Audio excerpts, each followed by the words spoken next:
자, 그런데 이 두 사람의 이제 화해는 윤이 현 정부 계승할 건 끌고 가야 된다라고 이야기를 하고, 그러면서 이 문의 어떤 눈치도 좀 보는 치고 빠지는 작전을 구사하고 있습니다.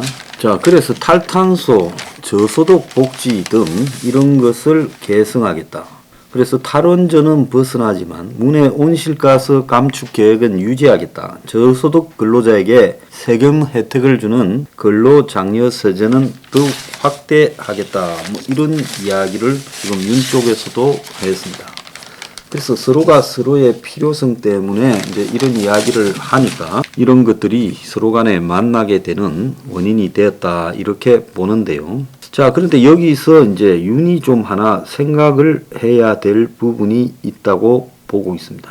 오늘 갤럽에 보면 문가리 지지율이 여전히 44%가 나오고 있습니다. 2%가 더 올랐다 그래요. 참 기가 찬 부분인데요. 윤이 국정 수행을 잘할 거라는 거는 46%라는 겁니다.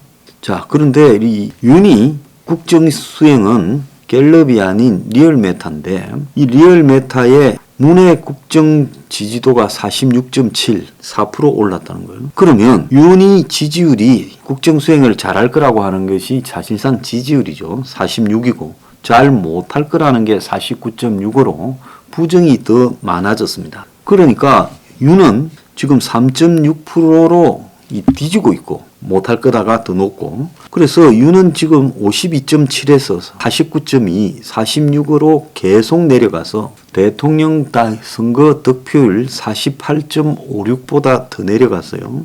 자, 그런데 문은 지난주보다 4%가 높아져서 46.7, 부정은 50.7로 긍정 부정이 오차 범위 내에 4% 차이밖에 안 나고 문의 지지율이 윤의 지지율보다 더 높은 것으로 나타났습니다. 이게 말이 된다고 보십니까? 자, 그런데 이 정당 지지율도 국민의힘은 40%고 그 다음에 민주당은 42.7로 2.7 앞서고 있다라고 이야기가 나오고 있습니다. 자, 그러면 윤은 왜 이렇게 자꾸 지지율이 떨어지는가? 지금 워크숍에서 이 화제의 외부 강연자가 나와서 26일 토요일 날 워크숍을 공덕동에서 인수위 워크숍을 했다. 그리고 윤석열과 인수위가 총출동해서 200명이 들었고 윤도 갈라다가 김현장의 김형태가 나와서 강연을 하니까 들었다는 거예요. 이 김형태라는 사람은 김현장 수석 이코노미스트다. 자, 제가 김현장의 형태에 대해서는 좀 아는데요. 김현장에 대해서 아마 한국의 기득권 말고 일반 평범한 국민들은 전부 다 혐오감을 갖고 싫어할 겁니다. 그런 김현장에다가 인수위에 대한 이 강연을 맡겼다? 저는 이 하나로 보더라도 윤 정권이 제가 이명박 2라고 이야기한 부분에 정확하게 그렇게 가고 있습니다. 그래서 김영태와 KT융합기술원의 배순민 상무라고 여자 둘이서 나와가지고 강연을 했는데 김형태는 거시경제에 대해서 이야기를 했고 배순민이는 디지털 전환에 대해서 말을 했다는 겁니다. 자, 이게 윤석열이 의견이라고 하고 윤석열은 워크숍에 참가했다가 자리를 뜰 예정이었지만 1시간 동안 강연을 들었다는 거예요. 자, 그래서 그 과정에서 이 김형태는 결국은 인플레 대처해야 된다 이런 소리를 했고 배수민은 AI 인재가 적다 이랬다는데 최근에 윤의 경제에 대한 이야기들이 여러 개가 나왔습니다. 그런데 그런 내용들을 들어보면 윤이 앞으로도 지지율이 별로 올라갈 것 같지가 않다라고 저는 예측을 합니다. 이제는 국민들이요 바보가 아닙니다. 자, 정치인들이 무슨 말을 하면 각자가 자기 나름대로 생각하는 능력을 갖췄지 정치인의 말을 무조건 듣는 사람은 별로 없습니다. 윤은 인수위 워크숍에서 가장 중시해야 하는 것은 실용주의고 국정과제와 관련해서 국민의 이익이라는 거예요. 중도 실용이라는 말은 MB가 지겹도록 했습니다. 그런데 윤이 또 그걸 강조를 했어요. 자, 그러면서 윤은 뭐라고 했는가 하면 워크숍의 의미는 두 가지다. 하나는 경제고 하나는 산업 구조를 더 첨단화 고도화해 가야 된다. 그래서 김형태하고 배수민이가 나와서 강연을 했다는 겁니다. 자, 유는 지금 경제가 중요하다라는 것은 좋은데 현재 이 경제가 한국이 어떤 상황에 있고 어디로 가는가를 알지도 못한 채 그냥 경제 기득권 전문가라는 사람을 불러서 그렇게 듣기만 하면 그것이 통하겠느냐. 윤이 실용주의라고 말하는 속에 우리는 실용주의라는 말을 듣다 보면요. 국민 다수를 위한 삶의 철학이 결여된 채 실용주의라는 거 영어로 프라그마티즘이라고 말하지 않습니까? 그래서 이 실용주의라는 것은 미국의 이 존 듀이라는 사람의 이 철학을 받아가지고요. 19세기 말 미국이 농업사회에서 산업사회로 오고 또 노예사회에서 시민사회로 올 때 또 그리고 이 기독교의 국가에서 과학적 세계관으로 바뀔 때 미국의 모든 사회나 역사적 그리고 과학적 철학을 실용적 측면을 우선시해야 된다. 이것이 미국의 자본주의 경제를 떠받치는 핵심이 됐다는 겁니다.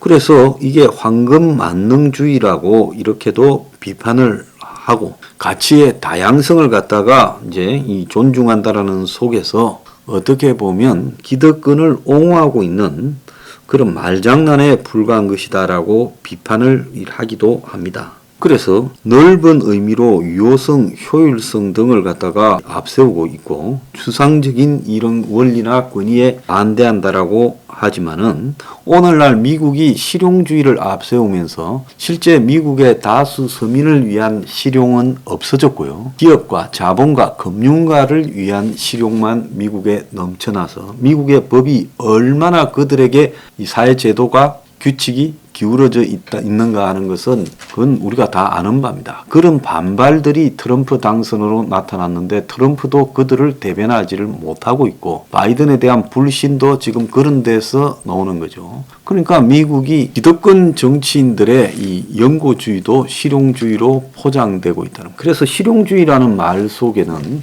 실제 효과가 있는 것이 최고다라고 말을 하면서 한 사회가 가져가야 될 기본적인 철학과 가치를 갖다가 배제한다는 거죠. 자, 지금 한국이 양극화가 극단적인 세상이 되어가고 있다. 한국이 경제 성장이 무너지는 그런 나라가 되어가고 있다. 그리고 한국의 젊은 사람들은 미래를 바라볼 수 없다. 그리고 한국에는 이 집이 출산이나 결혼까지도 막고 있고 계급을 갖다가 양분시키는 가장 큰 원인이 된다. 그래서 대중들은 투기에 눈을 멀어 틈만 나면 집이나 금융상품 등에 투기하려고 혈안이 되어 있다. 자, 이것은 건전한 사회 공동체를 파괴시킨다. 이런 것은 실용주의에서는 아무 의미가 없는 이야기예요. 그래서 윤이 실용주의라고 이야기한 것도 매우 우려스럽게 저는 바라보고 경제가 1이다라고 하는 것도 매우 우려스럽게 본다는 거예요. 경제가 1이다 하기 전에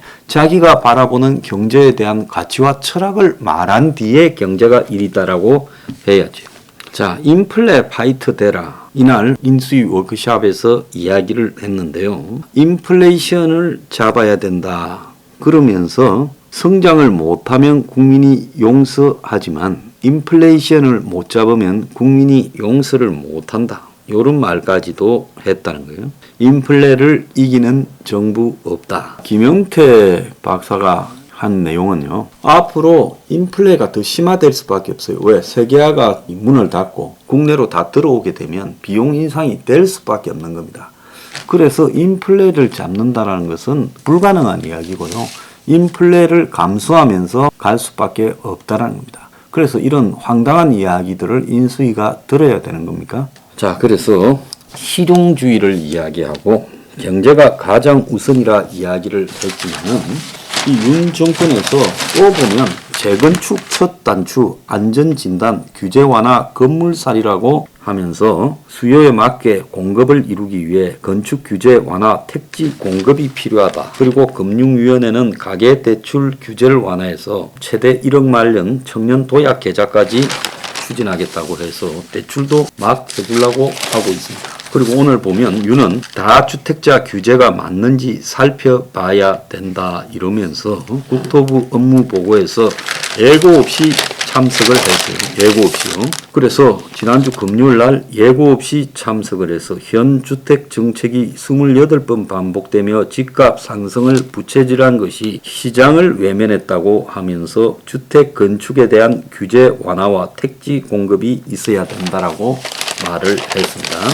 그리고 요즘 많이 나오는 게 돈 조금 있는 중산층이 노후를 갖다가 유지하려고 빌라 같은 거를 몇 개 사서 이렇게 있는데 그걸 갖다가 중과세를 하느냐 이런 소리를 하고 있습니다. 돈 조금 있는 중산층이 노후를 대비한 걸 빌라를 샀다. 최소 수준의 이야기만을 하고 있죠. 제가 아는 주변 다주택자들 그런 사람 아닙니다. 시간만 나면 아파트를 사고 그 아파트를 자식에게 정려하기도 하고 팔기도 하고 하는 온갖 수단을 다 해가지고 또 자식들에게는 아파트 한 채씩을 기본으로 해주더만요. 그리고는 여러 채 가지고 있는 아파트를 팔고 사면서 그걸로 돈 다 벌더만요. 그게 무슨 빌라 여러 채 가지고 있는 중산층 노후 부부 이런 소리 하지 말라는 겁니다. 그래서 시각이 이러면요 지지율 절대 안 올라간다는 걸 제가 경고합니다. 자, 오늘 아침에 보면 윤석열 정권에서 최저가 청년 원가 주택이나 또 더 나아가 가지고 반값 역세권 첫집 등에 대해서 제대로 할 거냐 할 수 없을 걸로 보이는데 이 부분에 대해서 생각이 뭔지 알고 싶다라는 그런 기사가 나왔습니다. 그러니까 막상 서민들을 위한 주거정책 부분은 입에도 안 내고 있는 사람들을 위한 다주택자 문제 또 더 나아가서 재건축 규제 완화 리모델링 규제 완화 이야기를 하고 있고 또 더 나아가서 실용주의를 이야기를 하고 있다는 겁니다. 참 웃기고 좀 이따 보고 있습니다.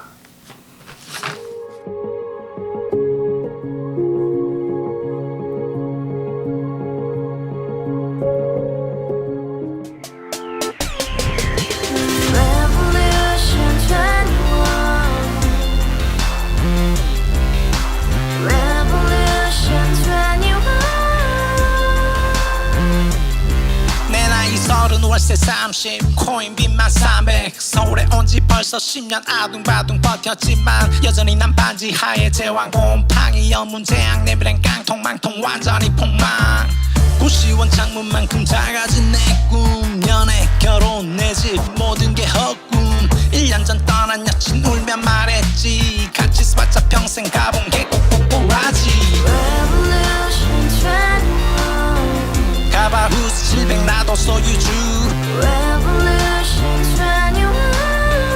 가바후스 700 나의 소유주 택시기사 우라부지 마트 캐셔 울어무니 우리 집안 다 털어봤자 후줄 그래 개선민 내 미래 거기서 팍 끝난 거지 팍 더 이상 노력 따윈 괴물이 스펙 찾아서 말리 비오는 날 알바 잘려 맨날 학원 날 개쳐 발려 밤비 내리는 양화대교 홀로 걷고 있을 때 현수막에 아로 새겨진 평당 700짜리 아파트 다같이 소리 질러 혁명 21